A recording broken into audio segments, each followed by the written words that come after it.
Welcome to Farm to Stable, a science-based equine nutrition podcast. I'm your host, Dr. Nettie Liebert. I'm a lifelong horse person and professional equine nutritionist with the goal of helping horses and their humans create balanced diets to set them up for success, no matter what age, discipline, or circumstance. Disclaimer, the information discussed here is based on current scientific research and is for educational purposes only. Every horse's individual needs vary. This is not a substitute for veterinary medicine or nutrition consultation.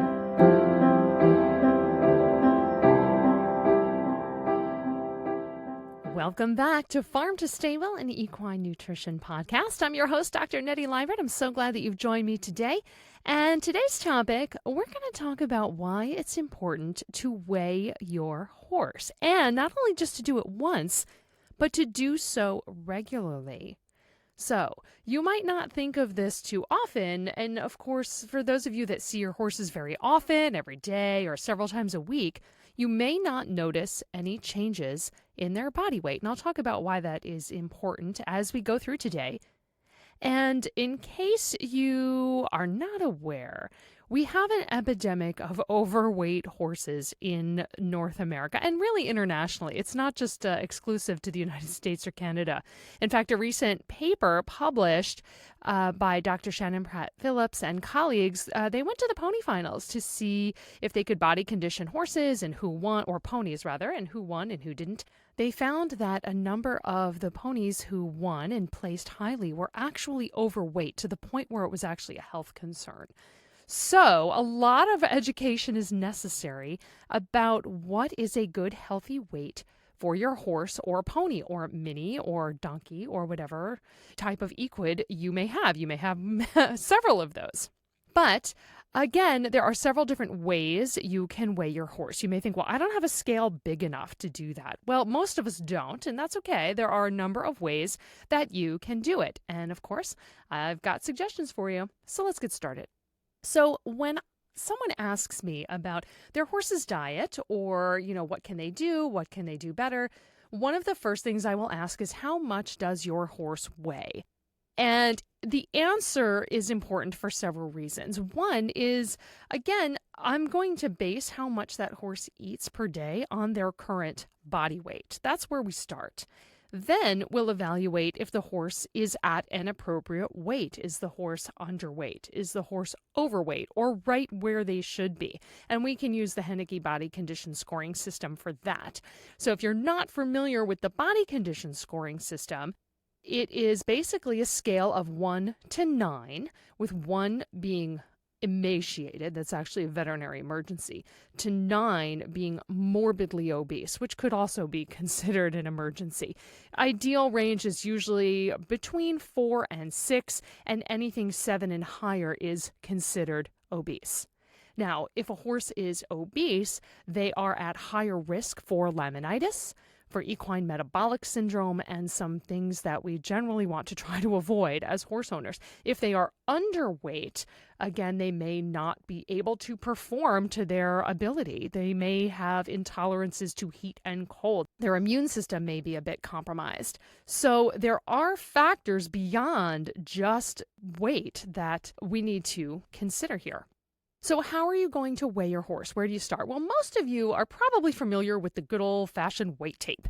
So that's a fine place to start. Now, weight tapes are historically a little bit inaccurate, but they definitely give you a place to start. In my experience, I think they tend to underestimate weight, but that's not the case every time. If all you have access to is a weight tape, great. Love it. I would rather have you use a weight tape than not weigh your horse at all. So if you can start there, you can usually get one fairly inexpensively at your local feed shop, any of the online retailers. They're usually pretty easy to come by. So that's one option.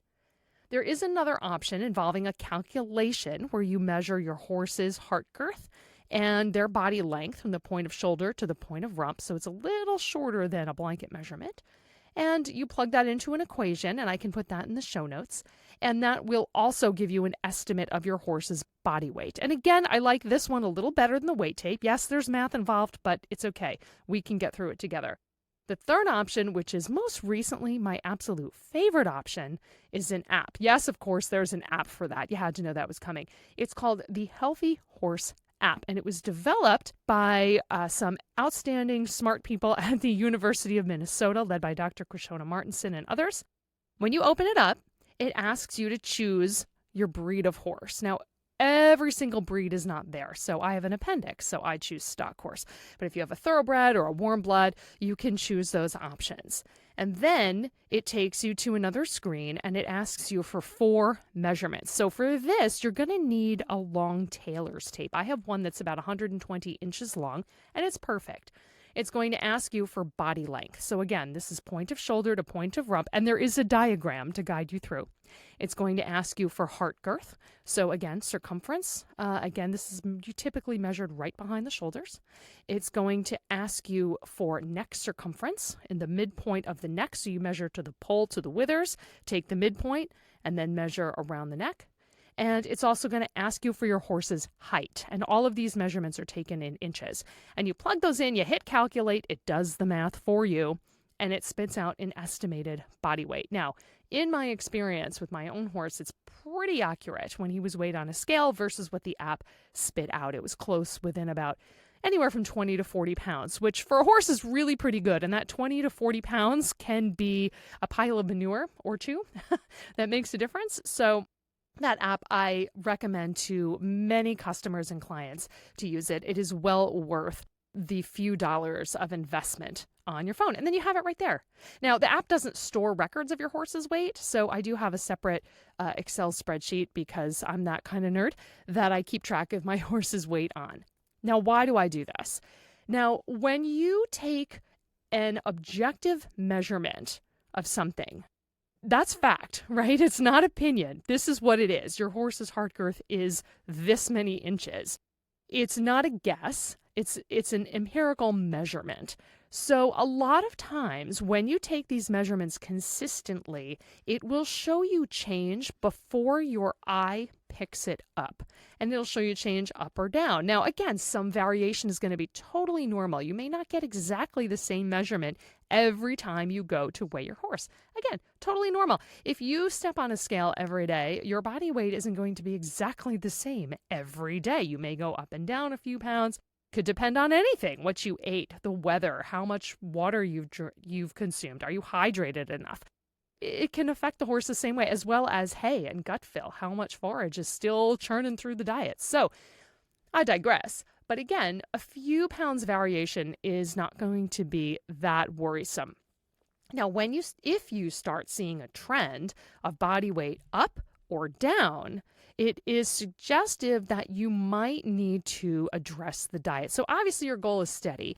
If your horse is in good body weight and healthy and doing great, you want to keep them steady. If your goal is weight loss, you want to ensure that your feeding program is being adjusted properly to achieve that for your horse. And by the same token, if your goal is weight gain, you want to ensure that that weight gain is achieved in a steady, healthy manner.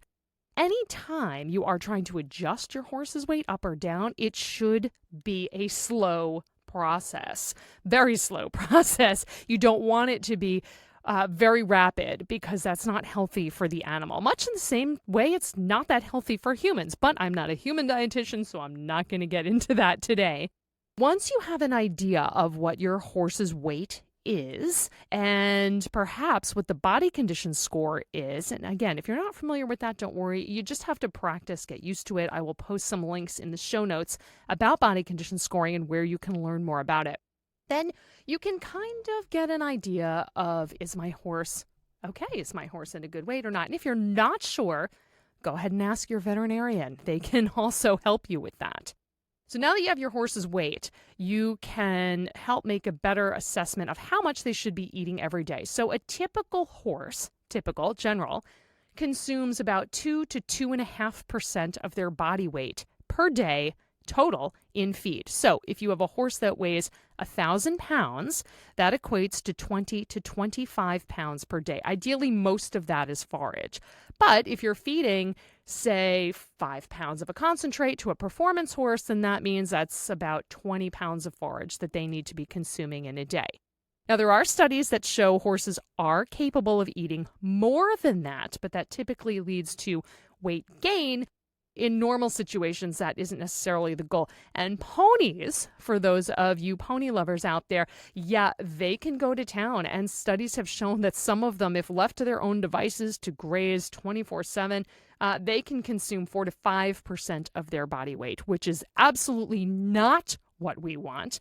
So ponies are hardy and they're crafty. So even if you let them out for, say, a brief period of time, they know that they're only going to graze for a short amount of time. They will make up for lost time. So that research actually has been done. So if you wonder why your pony is such an easy keeper, the answer is because they are. They are. They really do very well. Not a lot. And the forage doesn't even have to be that high a quality. But again, I digress. We have a horse's body weight. We know roughly how much they should be eating per day. And then we can design a diet around that. We can determine if the horse needs a concentrate, and if so, what kind. High fat, low fat, maintenance, high carbohydrate, low carbohydrate. There's a ton of different options out there. And based on the forage you have access to, whether it's pasture, whether it's hay, or a combination of those things, or even some forage alternatives, we can put it all together to make sure your horse stays at the same or at an appropriate body weight. You can achieve gain if you need, loss if you need, or steady to maintain if your horse is in good shape. So I've talked about weighing the horse. I've alluded to weights of feed, and that is going to lead me into why we need to be weighing feed. Nearly every time I speak to someone about their horse's diet, I say, I need to know exactly how much you are feeding. And their answer is something along the lines of, oh, I feed a half a scoop, or I feed a coffee can, or, a level coffee mug full of something. Okay, well, you've got a good handle on the volume, but you have no idea what the weight of that feed is. And why that's important is because it can help determine how many calories your horse is eating, whether or not the horse even needs that particular thing that is being fed. So also, not all coffee cups are the same. And if you're feeding by the coffee can, and that coffee can contained 1 pound of coffee, it doesn't necessarily mean it contains 1 pound of feed. If you fill that coffee can with feathers, or you fill it with nails, you're going to have two things that weigh a very different amount. You see what I'm saying? So not all concentrate feeds weigh the same. Typically, textured feeds are a little heavier than pellets, and typically extruded feeds are a little bit less dense, a little lighter per volume compared to pellets or textured feed. So weighing feed does become important, at least initially, when you're trying to get the diet right. There are some feed scoops out there that are quote unquote pre-measured, and typically they're specific for that brand of feed. Generally, there aren't gigantic swings in what pellets weigh, but they can vary by manufacturer because while the basic process may remain the same, the ingredients aren't, and that can really affect the density of what you're feeding.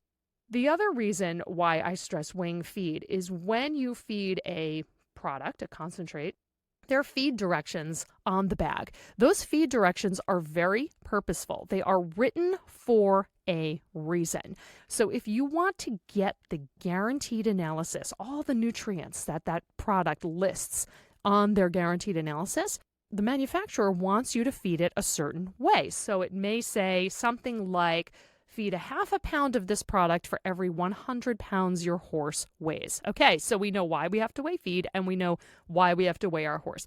So again, for your 1,000-pound horse, that manufacturer is going to mean about 5 pounds a day for that horse, and that is to get all of the nutrients on that guaranteed analysis. Now, you may say, oh boy, my horse doesn't need that much. You're only feeding a handful or a pound. And again, that's all right. That's when the ration balancer comes in. See episode 2.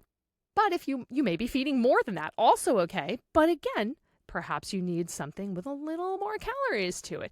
Check your feeding directions, check the weight of your horse, and try to weigh how much you are feeding. So if you don't have a kitchen scale, which is pretty much all you need to weigh grain, you can get them fairly inexpensively at, well, anywhere, really. And you don't have to buy a fancy one. I have a very not fancy one that I keep in my truck and I drive around with. And I also do have a fancier one in my kitchen. But again, whatever works for you.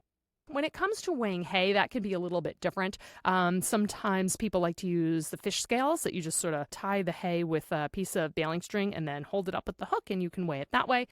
You can also, if you're crafty, weigh the hay on your not fancy kitchen scale. I've done that as well. You might need to be a little bit flexible to do that, to read the readout, but it is possible.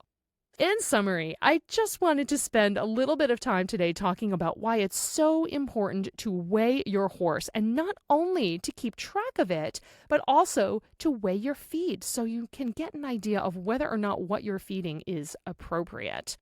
Keep that in mind, keep track of it, and weigh your horse with some regularity. So I have a reminder in my phone every 2 weeks. It goes off, and I remember to weigh my horse. I have a senior horse with Cushing's disease, and it's very important for me that I keep his weight very steady. I don't want him to be too overweight because that's going to put him at risk for other things, and I don't want him to drop weight as a senior horse he could be prone to.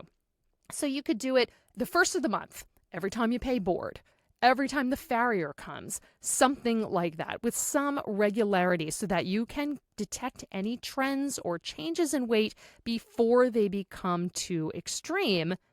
And then, of course, you can find your friendly nutritionist to help you tweak the diet if you need to. Thank you so much for joining me again this week to talk about weighing horses and weighing feed. If you have any questions or any topics you'd like to hear about, feel free to drop an email to equinenutritionphd@yahoo.com. Please share and subscribe if you enjoyed this podcast. We'd love to hear your feedback as well. Thank you so much. Happy riding. I look forward to talking to you next week. Thank you for listening to the latest episode of Farm to Stable, a science-based equine nutrition podcast. Please share and subscribe if you found the content interesting. And if you have a topic you'd like to hear about, send it to equinenutritionphd@yahoo.com.